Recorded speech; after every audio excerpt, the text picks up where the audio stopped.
بسم اللہ الرحمن الرحیم۔ ہمارے جمیل بھائیوں انہوں نے سوال کیا ہے کہ یہ جی کرامت شرامت کچھ نہیں ہوتی۔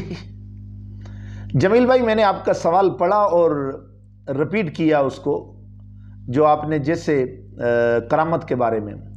محترم، میں گزارش کرنا چاہوں گا کرامت کے بارے میں۔ قرآن کے اندر کرامت کا ثبوت ہے، رسول اللہ کی حدیث کے اندر کرامت کا ثبوت ہے، صحابہ کے اقوال کے اندر کرامت کا ثبوت ہے، اور ہمارے اسلاف نے جو کتب عقائد کے اندر لکھی ہیں ان کے اندر باقاعدگی کے ساتھ کرامت کا ذکر فرمایا ہے۔ جیسے علامہ خیالی کو لکھا تو کرامت کا ذکر فرمایا ہے۔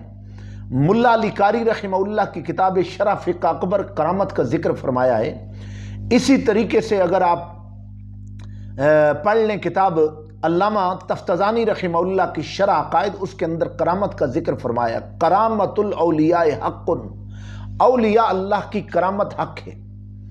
پھر آپ کا یہ کہنا، پھر مجھے یہ بھیجنا کہ یہ کلپ سنیں جی، یہ صاحب تو کرامت کا صاف انکار کر رہے ہیں۔ محترم، ان کلپوں کو میں نے بہت سنا ہے، میں ان کو اکثر سنتا رہتا ہوں، دیکھتا رہتا ہوں، لیکن میں ایسے لوگوں پر کمنٹس نہیں کرنا چاہتا ہوں۔ کہاں پدی اور کہاں پدی کا شورا۔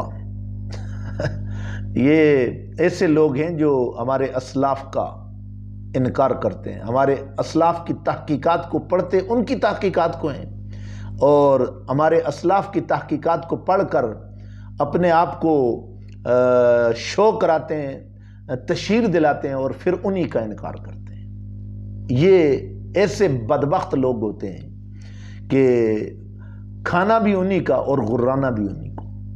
اس لیے میں صرف کرامت پر آپ سے بات، میں ان لوگوں پر کوئی کمنٹس نہیں کرنا چاہتا۔ جو کچھ بھی آپ نے سنا اور جو کلپ مجھے آپ نے بھیجا، میں اس سے قطعاً اتفاق نہیں کرتا، وہ جانے اور ان کا کام جانے۔ ہم اللہ کی بارگاہ کے اندر صرف آپ کو یہ سنانا چاہتے ہیں کہ قرآن، حدیث، اقوال صحابہ اکرام اور جتنے بھی ہمارے پاس بڑے بزرگان دین گزرے ہیں، سب کی کرامات موجود ہیں۔ آج میں جو آپ کو حوالہ دینا چاہتا ہوں وہ ہے حوالہ ارشاد الساری لشرح صحیح البخاری۔ یہ کتاب ہے، یہ 923 ہجری کے اندر گزرنے والے بخاری کے شارح ہیں، جن کا نام ہے احمد بن محمد بن ابی بکر بن عبد الملک القسطلانی۔ یہ 923 ہجری کے اندر ان کا انتقال ہوا۔ انہوں نے کتاب لکھی ہے بخاری کی شرح۔ بخاری کی شرح کے اندر انہوں نے امام بخاری رحمہ اللہ کی بچپن کا ذکر کیا ہے کہ اللہ نے امام بخاری رحمہ اللہ کی نظر ختم ہو گئی۔ اللہ ذوالجلال کی قدرت کاملہ ہے، کسی کو نظر عطا کرے یا کسی کی نظر کو لے لے۔ امام بخاری رحمہ اللہ کی والدہ، ان کا ذکر کیا ہے، اور فی تاریخ بخاری واللالقائی فی شرح سنہ، شرح سنہ کے اندر امام لالقائی نے بھی اس کو ذکر کیا ہے۔ اور یہ علامہ احمد بن محمد بھی اس کو ذکر کر رہے ہیں، جن کو شہاب الدین کہا جاتا ہے۔ شہاب الدین کوستلانی رحمہ اللہ نے بخاری کے مقدمے کے اندر لکھا ہے کہ قد ذہبت عیناہ فی صغرہ، کہ امام بخاری رحمہ اللہ کی بچپن کے اندر نظر چلی گئی۔ فرأت امہ ابراہیم خلیل اللہ علیہ السلام فی المنام، حضرت امام بخاری کی والدہ نے ابراہیم علیہ السلام، جن کو جد الانبیاء کہا جاتا ہے، جن کے بارے میں خود اللہ ذوالجلال فرماتا ہے وَاذْكُرْ فِي الْكِتَابِ إِبْرَاهِيمَ إِنَّهُ كَانَ صِدِّيقًا نَبِيًّا، جن کا ذکر اللہ نے ہمارے قرآن کے اندر فرمایا ہے، جو جد الانبیاء ہیں۔ امام بخاری رحمہ اللہ نے، جن کا اپنی کتاب بخاری کے اندر ذکر کیا ہے، قرآن کے اندر بار بار حضرت ابراہیم علیہ السلام کا ذکر آتا ہے۔ سورت ابراہیم علیہ السلام کے نام کے اندر موجود ہے۔ آپ امام بخاری کی والدہ کو، اس وقت تک کسی کو پتہ نہیں تھا کہ یہ جو بچہ ہے یہ امیر المومنین فی الحدیث ہوگا۔ امام بخاری کے بارے میں کسی کو پتہ نہیں تھا کہ ابو عبداللہ محمد بن اسماعیل بخاری جو ہے نا، یہ امیر المومنین فی الحدیث بن کر پوری دنیا کے اندر اس کی کتاب کو آنکھوں پر رکھا جائے گا۔ اور بچپن کے اندر ان کی والدہ بیوہ بھی ہو گئی، یتیم بھی ہے، اور ایک ہی بچہ ہے ان کا، اور یہ اس کی نظر بھی چلی جاتی ہے۔ جس وقت نظر چلی جاتی ہے تو امام بخاری کی والدہ قد ذابت عیناہ فی صغری فرعت امہ ابراہیم خلیل اللہ علیہ السلام فی المنام فقال لہا قد رد اللہ علی ابنک بصرہ بکثرت دعائک لہو، فرمایا تیری کثرت سے دعا، بار بار اللہ کی بارگاہ کے اندر حد سے زیادہ دعاؤں کرنے کی وجہ سے، کثرت سے دعا کرنے کی وجہ سے اللہ عزوجلال تیرے بچے کی نظر کو واپس فرمائے گا۔ پھر آپ نے دیکھا کہ امام بخاری رحمہ اللہ کو اللہ نے وہ نظر عطا فرمائی، اور امام بخاری رحمہ اللہ بینا ہوئے، اور انہوں نے حتیٰ کہ یہاں تک لکھا ہوا ہے تاریخ کبیر رات کے چاندنی کی رات کے اندر امام بخاری رحمہ اللہ نے چاندنی کی رات کے اندر، چاند جس وقت بدر بن جاتا ہے اس وقت اس کی شعاعیں اتنی تیز ہوتی ہیں، اس کی لائٹ ہوتی ہے، فرما اس وقت امام بخاری رحمہ اللہ نے تاریخ کبیر کو چاند کی روشنائی کے اندر بیٹھ کر لکھا تھا، جس کی نظر بالکل نہیں تھی۔ اللہ نے اس کی والدہ کی دعا کو قبول فرمایا۔ وہ صاحب کرامت تھی، وہ صاحب ولایت تھی، وہ اللہ کی اتنی مقبولہ تھی، وہ اتنی زاہدہ تھی، وہ اتنی پارسا تھی، اتنی متقی تھی۔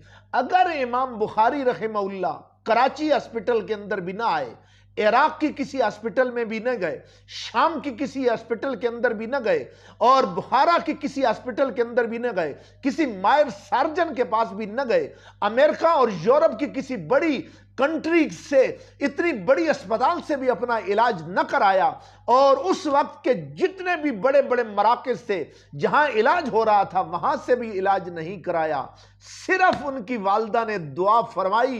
ادھر حضرت ابراہیم کو بھی خبر ہو گئی، حضرت ابراہیم کو بھی پتہ چل گیا کہ ان کی والدہ بار بار اللہ کی بارگاہ کے اندر گڑ گڑا رہی ہیں۔ آپ کو دیدار اپنا کرایا، دیدار کرا کر آ کر کہا قد رد اللہ علی ابنک بصرہ بکثرت دعائک لہو، فرمایا اللہ نے بڑھیا تیری دعاؤں کو قبول کر لیا ہے، یہ کثرت سے دعا کرنے کی وجہ سے، بار بار دعا کرنے کی وجہ سے اللہ نے تیری دعا کو قبول کر لیا ہے، اور اللہ نے تیرے بچے کی نظر کو لٹا دیا ہے۔ فَأَصْبَخَ وَقَدْ رَدَّ اللَّهُ عَلَيْهِ بَصَرَهُ، صبح ہوئی، رات کو خواب کے اندر اللہ کے مقبول خلیل اللہ کی زیارت ہوئی، نبیوں کے جد الانبیاء کی زیارت ہوئی، اور صبح اٹھی تو بچے کو نظر آ رہا تھا۔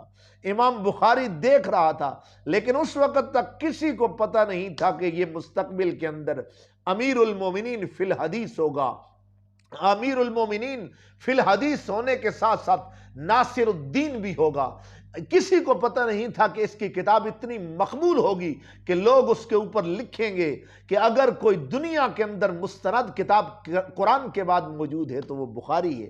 یہ اس وقت تک کسی کو پتہ نہیں تھا، لیکن امام بخاری رحمہ اللہ کی والدہ کو اللہ نے یہ شان عطا فرمائی، یہ مقام عطا فرمایا کہ اللہ کی بارگاہ کے اندر دعا کی۔ میں پوچھنا چاہوں گا کہ اگر امام بخاری کی والدہ دعا کرے اور اللہ ان کے بچے کی نظر کو لٹا دے، تو اس محترم سے پوچھ لیجئے گا ان کے گڑ گڑانے کی، ان کے رونے کی، ان کے بار بار اللہ کی بارگاہ کے اندر رجوع کرنے کی خبر حضرت ابراہیم کو کیسے ہو گئی؟